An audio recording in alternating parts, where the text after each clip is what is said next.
Naquele tempo, Jesus contou outra parábola à multidão. O reino dos céus é como um homem que semeou boa semente no seu campo. Enquanto todos dormiam, veio seu inimigo, semeou joio no meio do trigo e foi embora. Quando o trigo cresceu e as espigas começaram a se formar, apareceu também o joio. Os empregados foram procurar o dono e lhe disseram: Senhor, não semeastes boa semente no teu campo? De onde veio então o joio?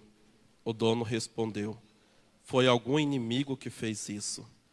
Os empregados lhe perguntaram: Queres que vamos arrancar o joio? O dono respondeu: Não. Pode acontecer que arrancando o joio, arranqueis também o trigo. Deixai crescer um e outro até a colheita.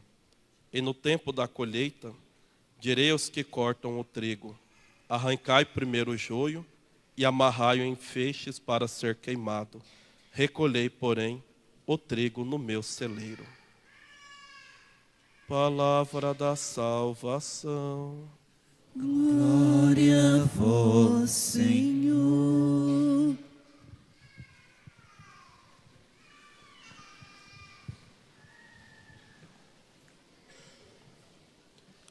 Louvado seja nosso Senhor Jesus Cristo. Para sempre seja louvado. Ave Maria. Cheia de graça, o Senhor é convosco. Bendita sois vós entre as mulheres, e bendito é o fruto do vosso ventre, Jesus. Santa Maria, Mãe de Deus, rogai por nós, pecadores, agora e na hora de nossa morte. Amém. Maria, Mãe da Igreja, rogai por nós. Caríssimos irmãos e irmãs, hoje nós celebramos o 16º domingo do tempo comum. E nesse domingo, a liturgia nos apresenta o tema da misericórdia e o tema da paciência de Deus. Mas antes de entrarmos rapidamente nesse tema, gostaria apenas de ressaltar alguns detalhes. Primeiro, que o Evangelho de São Mateus, ele está dividido e estruturado em 4 partes. A primeira parte trata-se sobre o Sermão das Montanhas. A segunda parte, o discurso missionário de Jesus. Vocês devem se recordar alguns domingos anteriores. Jesus escolheu os 12, depois ele enviou em missão. Ele pediu para que rezasse, porque a messe era grande, os operários eram poucos. Depois esses apóstolos voltam da missão alegre, feliz. Jesus reza, agradece ao Pai. Aí ele fala para os discípulos que voltaram da missão, né? Vinde a mim, todos vós que estáis cansados, e aprendei de mim, porque sou manso e humilde de coração. Aí vem a terceira parte, que são as parábolas, são 7 parábolas, e a quarta parte, que é o discurso escatológico do fim dos tempos. Então, na semana passada, nós ouvimos a parábola do semeador, uma famosa parábola. Do que trata essa parábola? Podemos dizer que trata de 4 tipos de pessoas, 4 tipos de cristãos, 4 tipos de católicos. Eu sempre digo que muitas vezes é bom nós lermos a parábola do semeador e vermos qual terreno que nós somos. Primeiro, aquelas sementes que caíram à beira do caminho, aquelas pessoas que estão acostumadas, são aquelas pessoas tíbias. De novo esse evangelho, de novo esse padre falando as mesmas coisas, de novo essas músicas. Depois o terreno pedregoso, aquelas pessoas superficiais. São até pessoas que fazem retiro, fazem momento de oração, elas voltam com um fogo muito bom. Fala: padre, a partir de hoje eu vou fazer isso, vou fazer aquilo. O padre até anima, o tempo passa, você vê que era algo momentâneo, era apenas fogo de palha, e a coisa passa. Depois nós temos aquelas sementes que caíram entre os espinhos. Então, a semente até germina, ela nasce, mas as preocupações da vida são tantas, que são os espinhos, que vão crescendo, crescendo e sufocando aquela semente. E por fim Jesus fala do terreno bom. Qual que é o terreno bom? Ele diz: é aquele que ouve a palavra e a compreende. Esse produz fruto. É esse o coração que Deus espera de nós, um coração disposto. um coração aberto à sua graça. Até porque Deus ele só pode mudar o nosso coração se nós desejarmos, se nós pedirmos, se nós nos abrirmos. Porque se eu, que sou padre, não fizer isso, Deus não vai fazer nada. Porque Ele respeita a minha liberdade. Então todos nós temos que ser esse terreno bom, onde a palavra de Deus é semeada, onde nós escutamos, compreendemos qual é a vontade de Deus e permitimos que a vontade de Deus transforme o nosso coração. Por isso que São João Crisóstomo dizia: se tal transformação não se dá em todos, não é culpa do semeador, e sim de quem não quis mudar de vida. Então, todos nós que estamos aqui todos domingos, ouvimos a palavra de Deus, rezamos, cantamos. Muitas vezes a gente percebe que em alguns aquilo provoca algo, em outros não, parece que nem está saindo da missa, está saindo de outro lugar. Então a culpa não é do semeador, que é Jesus.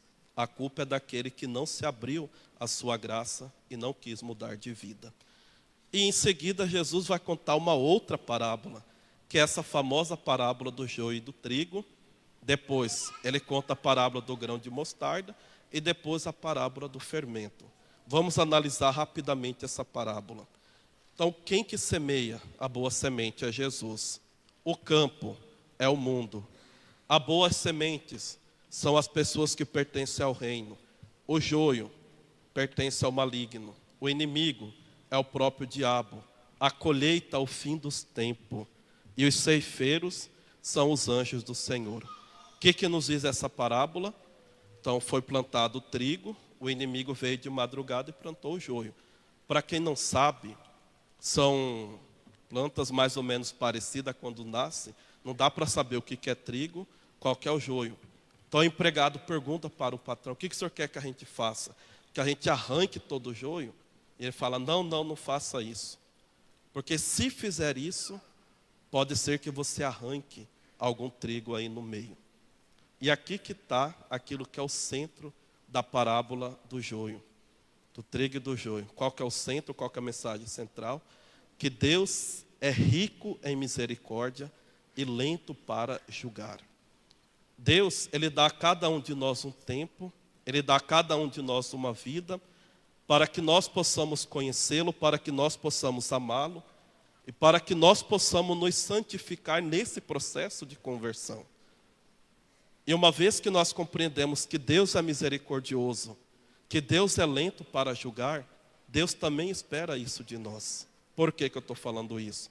Porque muitas vezes nós estamos dentro da igreja, desenvolvendo algum apostolado, à frente de algum movimento, de alguma pastoral.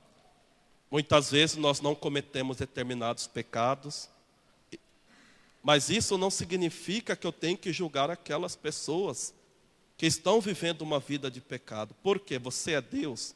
Quem julga é Deus, não é você. E segundo, aquilo que dizia São Paulo: quem julga estar em pé, tome muito cuidado para não cair. Porque se cair, a queda vai ser feia e vai ser muito vergonhosa. Cada um tem o seu tempo de conversão. Cada um tem o seu tempo de mudança de vida. Uma vez que eu descubro isso, que sou esse bom terreno, obviamente que eu não posso ficar brincando com a minha vida. Porque eu não sei quando que vai ser o tempo da colheita, o fim dos tempos, eu não sei. Então tem que me abrir cada vez mais a essa conversão, a essa mudança de vida, a essa santificação. Nunca deixar Deus para amanhã. Mas ao mesmo tempo, eu não posso olhar para ele, não posso olhar para ela e ficar apontando o dedo. Por isso que São Paulo diz, né? Ainda que falasse a língua dos anjos, ainda que fizesse milagres, ainda que movesse montanhas, se eu não tivesse a caridade, nada seria. Em outras palavras, por mais que você viva uma vida reta, por mais que você faça as coisas certas, por mais que você seja um ministro, um cantor, um leitor, uma pessoa que devolve um dízimo alto, que faz vários trabalhos de caridade, você pode fazer tudo isso. Mas se você não faz pela razão certa, de nada serve o seu trabalho. Desculpa dizer isso e falo isso bem seguro. Por quê? Porque nós precisamos fazer as coisas certas pelas razões certas. Ou seja, por caridade. por amor a Deus. Então não adianta vir fazer as coisas certas, mas querer julgar as pessoas. Isso machuca o coração de Deus. De nada adianta eu que sou padre, né, pegar esse microfone e me achar que eu sou um Deus e começar a acusar todo mundo, chicotear todo mundo, né? Não, eu não posso fazer isso. Claro que a verdade ela precisa ser dita, mas precisa ser dita com caridade, com paciência. Cada um tem o seu tempo. Tem um tempo, como diz, né, Padre Fábio de Mello, né? Tem um tempo para Deus agir, para Deus curar, para a pessoa se abrir, para ela acordar para a vida. Não é o mesmo tempo. Alguns a conversão é muito rápida, que inclusive Deus chama cedo, na infância, na juventude. Às vezes algumas pessoas perguntam: Padre, tal pessoa era tão boa, uma pessoa muito santa. Alguns pais, né, que perderam os filhos, como aquele casal jovenzinho, né, de namorados que foram assassinados, né, e depois descobriu que eram católicos bem autênticos, né. Aí todo mundo pergunta: mas por que foi acontecer com eles? A resposta está aqui na parábola do joio e do trigo. Primeiro que Deus quis, Ele sabe o que faz, nós que não sabemos de nada. Então, se Deus quis, nós temos que aceitar. Mas a questão é, se a pessoa já cumpriu, já fez a vontade de Deus, o seu coração está mais no céu do que aqui na terra. Então é certo que a sua hora vai chegar mais rápido, porque o que os santos mais desejavam era isso, se unir a Deus cada vez mais rápido. E o segundo, por que aquelas pessoas maléficas, né, demora, parece que não morre, está ali com 90 anos, está causando maldade na família, é um peso, é uma cruz, por quê? Está aqui, é Deus que está esperando, para ver se aquela pessoa mude de vida, para ver que ela se converta, para ver se ela se santifique. Portanto, meus irmãos e minhas irmãs, olhemos para essa parábola do joio e do trigo, e lembremos sempre desses dois atributos de Deus. O quanto que Deus é misericordioso e paciente conosco. Ouvimos no canto de entrada, o amor, ele tudo suporta, ele tudo espera. Então, se nós amamos de verdade o nosso próximo, vamos agir com mais caridade, vamos parar de julgar. Às vezes você não trai o seu esposo, não trai a sua esposa, mas tem uma língua quente, cuidado com isso. Talvez você esteja pecando por soberba, muito pior do que você está traindo. Talvez você não cometa esse pecado, mas gosta de pisar nas pessoas, prepotente. Cuidado. Maltrata a funcionária, cuidado. São pessoas. É com essas pessoas que Deus espera que você seja misericordioso e que você ajude, que você haja com misericórdia. Porque é assim que Ele age com você. Então peçamos a Nossa Senhora que ela nos ajude também, a exemplo de Deus, sermos misericordiosos e pacientes com o nosso próximo. Louvado seja nosso Senhor Jesus Cristo. Para sempre seja louvado.